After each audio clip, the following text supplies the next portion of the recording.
Rolling.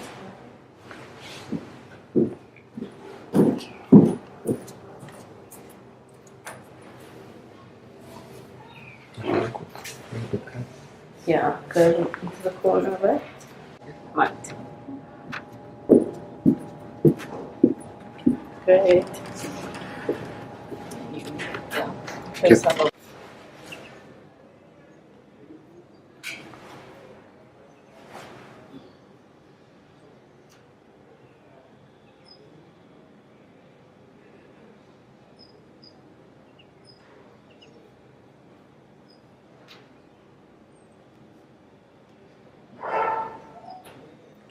That's fine.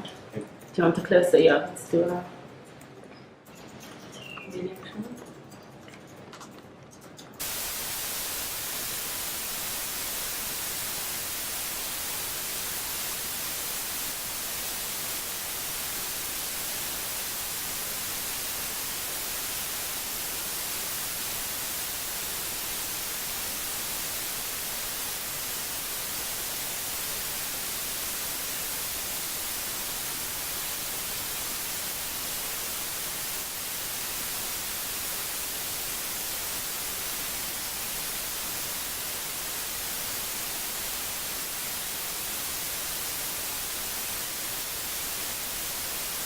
Okay. Rolling.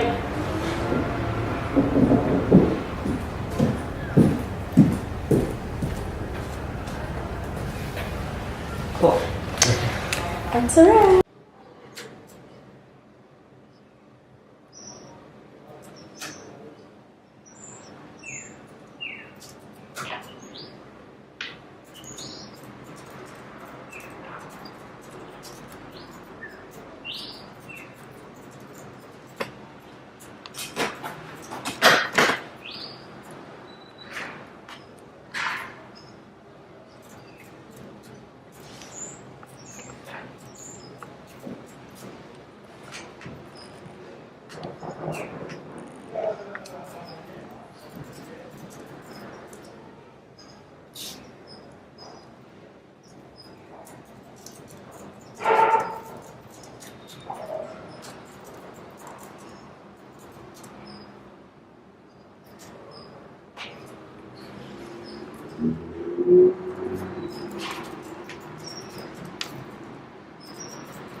And I can get the motion to respond that way.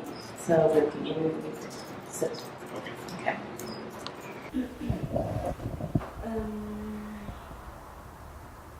So, who was Sissy Gool in one sentence?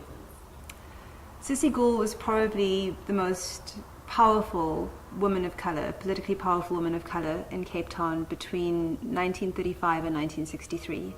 And for a range of reasons, I think she's largely unknown and undocumented, and she should be at the forefront of Cape Townians' memories and minds, I think. Okay. Why could Sissy Gool be seen as the jewel of District 6? So Sissy Gool came from an incredibly interesting, dynamic, quite brilliant Cape Townian family whose kind of roots were very, very deep in District 6. Her father was Dr. Abdullah Abdurrahman, who was one of the first doctors in the neighborhood, also started the African People's Organization, got married to Nellie Abdurrahman, who was a Christian Scots suffragette. So they came from this incredibly dynamic, very international, very intercultural family, but were deeply committed to the local and deeply committed to kind of issues of social justice and pushing back against the afterlife of colonialism, and then later Sissy pushing back against apartheid and really fighting it in both small and kind of grand scale battles. So I think Sissy Gool was very much of the district. Her family was deeply tied to the district, deeply tied to its people, and she, I think, became in some ways, I guess, emblematic of what was wonderful about the space, that it was a space for intercultural relationships, for families. It was an international space, it was a dynamic space, and it was a space in some ways committed to the idea of of bettering people's lives and pushing back against oppression. Yeah. And then, so more about her personality. Mm-hmm. Who was Sissy Gool to her family, to her friends? Was she, a flirt, or she was a person? Who was Sissy Gool to her friends and family? I suppose the question of who was Sissy Gool to her friends and family is an interesting one, because of course all we have to rely on now are memories. We can't sort of know in an intimate, personal way. But in terms of the fragments that different historians have been able to assemble, we hear, for instance, that she was, I think Albie Sachs said she was striking, she had this terrific smile. Every sort of testimony about her is about this very vivacious, very dynamic, compassionate, joyful woman, that she had this kind of amazing joie de vivre and this engagement with life, but that she could also be very tough, uncompromising in her politics, interested in big picture ideas. She had an interesting marriage. She was the mother to 3 children. She had a very radical love affair with the Jewish white communist man Sam Khan, but also had very, very deep and important relationships with, I guess, her constituents, the people who fell under the jurisdiction of her position as councillor. So I think we're looking, when we speak about Sissy Gool and her relationships, we're looking at somebody with a big life, a big life, a big and dynamic life of complex relationships with family, with lovers, with friends, with partners. Can we redo the last bit? It's a little, yeah. Did you zoom in after that? Okay.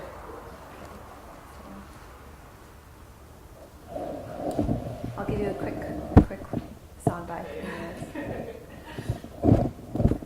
But we're on the right track, definitely. There.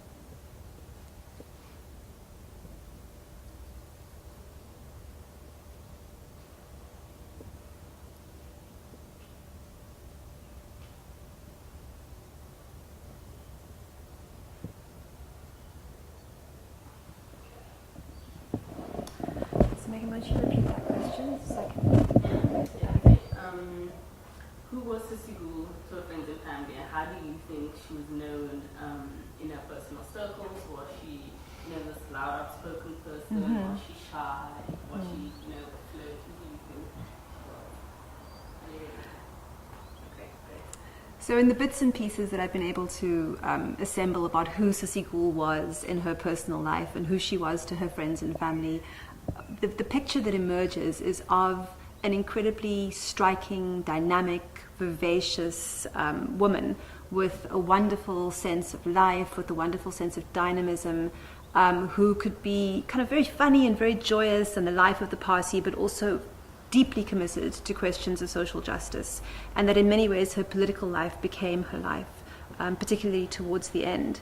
And so I think when we're talking about somebody who was many things to many different people, she was a devoted daughter to her parents. She was a mother who was trying to balance being a parent at a time when being a mother was considered the primary mode of caregiving in a family unit, trying to balance that with an incredibly active political life. She had very rich friendships with different people. She was married very early. I think she was in her sort of 19 or 20 when she got married. So it's someone with a rich spectrum of different relationships. And then, of course, very, very deep relationships with her constituents, with the people that would have fallen under her jurisdiction as councillor.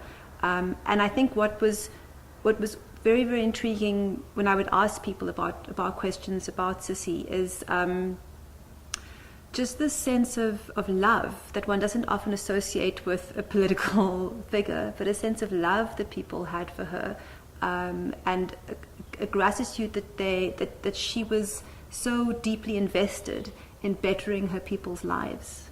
Yeah. How did Sissy Gool first become involved in politics at the time?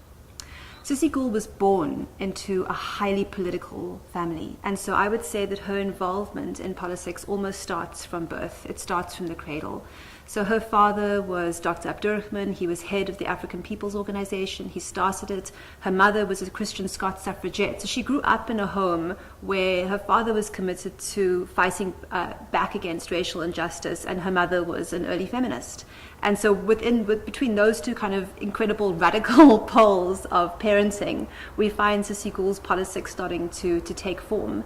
So she grew up in a tradition of anti-colonialism, and then that morphed into a tradition of anti-apartheid activism.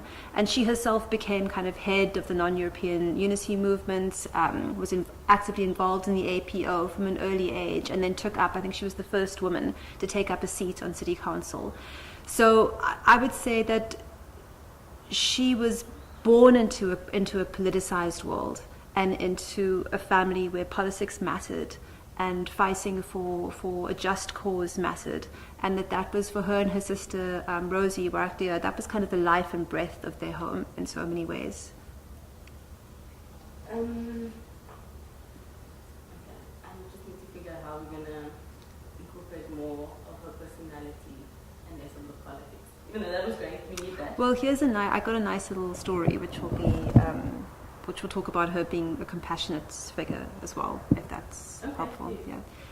So I think how to phrase it. It's difficult to separate Sissy Gool's personality from her politics because the one seemed to inform the other. But there's this really delightful and moving story where the two sort of come together, and it shows her compassion and also her interest in social justice. And it's that she organized with her friend and comrade Saim Khan, they organized getting 2,000 tickets together for little children to go and see Snow White and the Seven Dwarfs in Technicolor. And these were all kids from the district who maybe wouldn't have had a chance to go to the Bioscope in any other capacity. And I just found this story so moving because in the midst of this woman's incredibly busy day where she's fighting against segregation, she's fighting against this onslaught of apartheid laws coming in, she finds time to bring joy and pleasure into these children's lives, which I thought was just, it was emblematic and perfect. So now you mentioned... Oh, I've got another one. Okay, here's another one. Okay. This is a personal family story that I think embodies in some ways who Sissy Gool was. My grandparents had a piano, and one of the first stories that I ever heard about Sissy Gool came through this piano, where my grandfather once said to me, and I was very little, he said Sissy Gool used to play that piano when she would come to parties at our house, and she would play one song, and that was her signature song. And that signature song was Que Sera, Sera, whatever will be, will be. And that she would end by saying, whatever political platform I'm on, whatever will be, but the point is to keep fighting. You can't determine the outcome, but you can keep pushing for how things must change. Wow, that is remarkable. What do we know about, just very briefly, what do we know about Sissy Gool and the National Liberation League? We do. I just have to find the notes. She started. Lord, she did start it. I have to now. Where's that? I think. Oh, you know what? I think it's on that table. Yeah, please. I think there was the National Liberation League. There was the Non-European Unity Movement. One sec. You might have to do this one in voiceover with someone else who can give you the. I don't actually really need it, but Okay. in case. Let me see if I can find. Can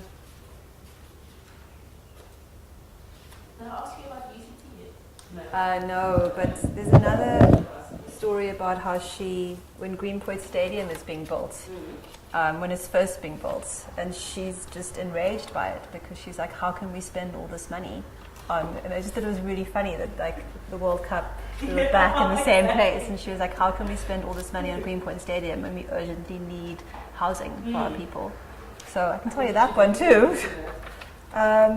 We don't have to go into that. Oh yeah, I can't find the exact. Sorry, not a historian. I like the big picture stories. Yeah. Okay. Okay, so I'll ask you, what are the stories you've heard about Sissy Gool and UCT. and UCT? Yeah. I think Sissy Gould's relationship with the University of Cape Town was a very, very complex one. So she was one of the first women of colour to be admitted to the university, and I think at that point her degree was going to be in psychology. And she dropped out. She was unable to sort of continue because she got married and she had kids. And then she came back later, and she was the first black woman to get her MA in psychology. She came back to UCT a couple of years before she died to get her degree in law. And the reason she wanted to get her degree in law was specifically that she wanted to her mind, be professionally equipped to fight apartheid, and that was kind of that was the impetus, and that was what galvanized her. But I think that the University of Cape Town has a plaza named after Sissy Gool to commemorate her. But like all histories in South Africa, it is a complex one. From all accounts, it was not a welcoming space. It was a difficult space. It could often be an alienating space. And here was somebody with a tremendous mind, who wanted to learn and wanted to be exposed to all kinds of different ways of thinking, and so. And then, what stories have you heard about Sissy Gool and the Green Point Stadium? Oh, so there's a story about Sissy Gool and the Green Point Stadium when it initially starts its construction, and I don't know. I'm imagining this is maybe in the late 50s or early 60s. And the minute she hears about this Green Point Stadium, she starts to insist that this is a terrible use of the city's money, and all this money should in fact be used on social housing, on welfare, on developing creches for children in need. And it just struck me that the same conversations and arguments that we had today about that social safety net, that we have people in this country who have been advocating for these things for generations, for decades, and it's been the same argument, it's been the same discussion, about how to prioritize our people. And then, what do you think is the significance of Sissy Gool, as a person of color, as a woman in this 1950s, 1940s in South Africa? What do you think the significance of? When I think about the significance of Sissy Gool at the kind of height of her political power or her fame or her sort of social cachet, I think it's difficult for us today to imagine just how radical and progressive and exciting and invigorating and dynamic this woman was. But she was leading her life on her own terms in a personal capacity. She was fighting on difficult platforms for social justice. She was trying to educate herself continuously. She was always in a process of learning. There's this lovely quote where she graduates with her LLB the year before she dies in 1963, and she gives an interview about how to all the grandmothers out there, because at this point she herself is a grandmother, never stop learning, never stop educating yourself, and she ends with this Latin phrase, nil desperandum, never give up. So she was, it's this interesting thing, of course, some of us, one becomes more, I guess, kind of quieter, maybe more conservative, and politics calm down. But with her, she just seemed to keep going. there was never kind of an end point. Yeah. Definitely. And then to get to the last two questions, and because this is for you, the audience, what do you think the lessons are of Sissy Gool's life for generations to come? I think the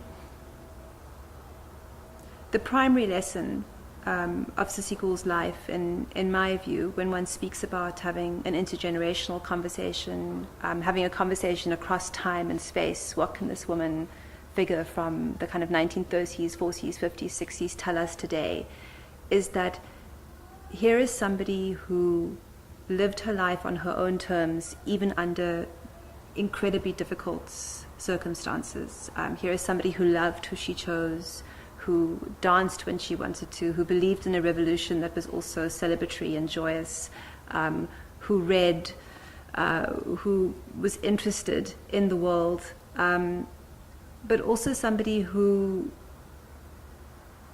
kept faith with the idea that a collective struggle was an important one.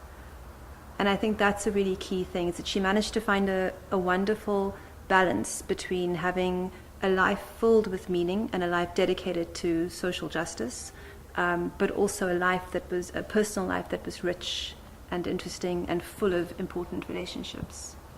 And then lastly, on that note, what is the lasting legacy of Sissy Gool's life?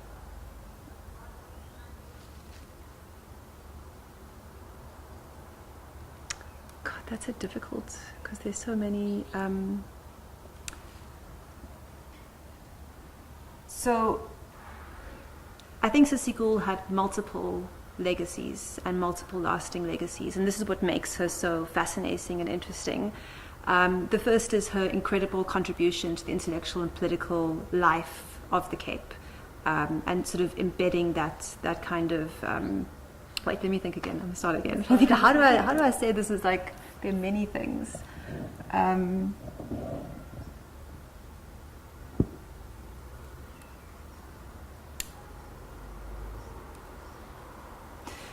Okay. When I think about Sissy Gool's sort of lasting legacy in the Cape, on the one hand, I think about the unbelievable contribution to the intellectual and political life of the Cape. And on the other, I think about, there's a feminist historian, Judy Long, who writes that women's lives are caused to disappear. And for me, the mere fact that someone like Sissy Gool existed, this radical, interesting, dynamic woman existed for a time, who tried to meet difficulties head on and who tried to make things better and improve the lives not just of herself but of. You want to start from the top? That one. That's a really hard one. Actually, it's hard to sum up. It's a hard one to sum up. No. It's interesting for me to think through. Okay. I know, because I can't miss it. Let's wait a sec. No, he's still there. He's turning in. It's Muktaz. They've come with the biryani. I think it's better. I don't know if it's better. It should be fine. He's gonna stop outside there. Okay. So let's say.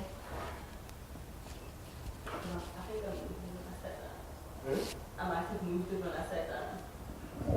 Did it move? No, I don't know. I didn't move. I think it's okay.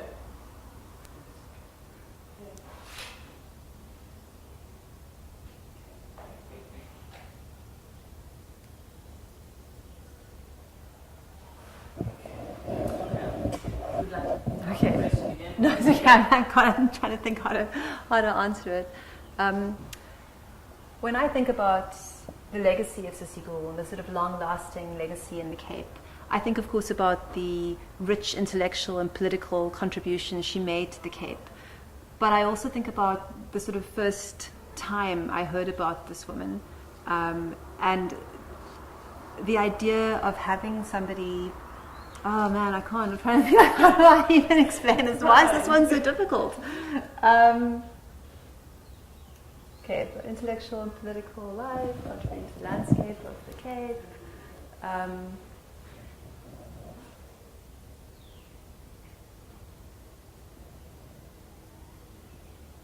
Okay, I think I've got it. All right. Okay. Can I go?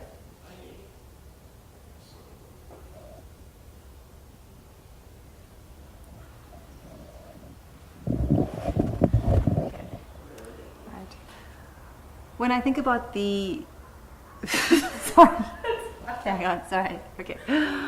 When I think about Sissy Gool's contribution to, or what her legacy is in Cape Town, I think, of course, about the incredible, rich intellectual and political legacy that she leaves us and what we can build on. But I also think how wonderfully important it is to think that here was a woman in the 1930s to the 1960s who pushed back at racism and pushed back at patriarchy and categorically insisted as much as she possibly could that she would live her life on her own terms. And I think just having that kind of figure in the landscape of our city can be a wonderful source of inspiration and of sustenance and it's one way of declaring over and over again, we are here, and we have these remarkable foremothers who go before us, who showed us how to be in the world. Thank you. Super. Yay! Yes, guys. That was great. Thank you so much. My pleasure. Thank you. I feel like I need to read up on her. Oh, she's fabulous. Like.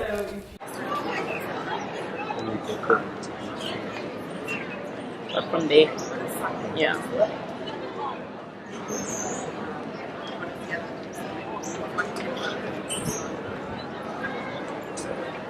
Let's get the side of it.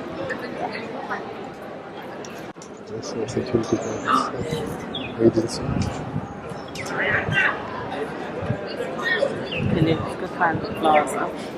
That's what I live with. What did you say? Up the stairs to the left. Where you ask around, where's the plan?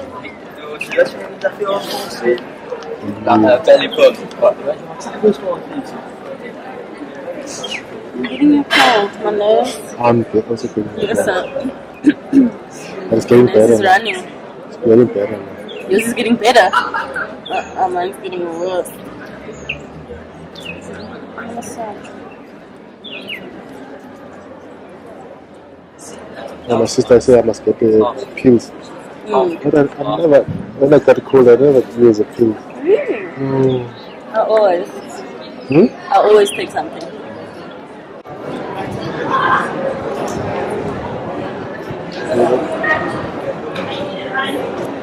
Yep. Is it straight? It is straight, yeah. Sure. Yeah?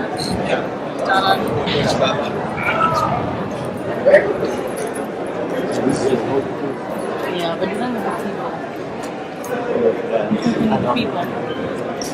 Do you think we need people? No. Photo bomb, even though you're probably not taking the photo. What? Take it back again. From that side. Is it the pills? This is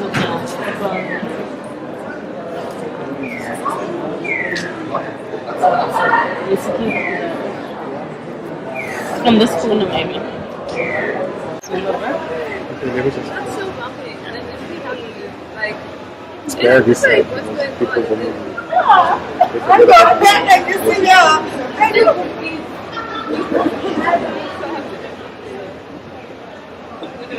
So you want to close up the Not a super close up, just like less of this bucky. Can you see this bucky here?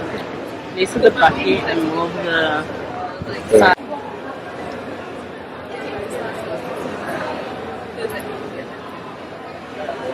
Can you see? It's okay?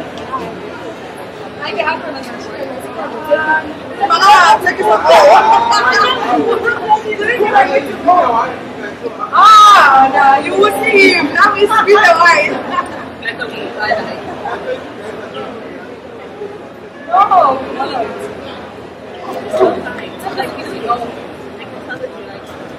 Why?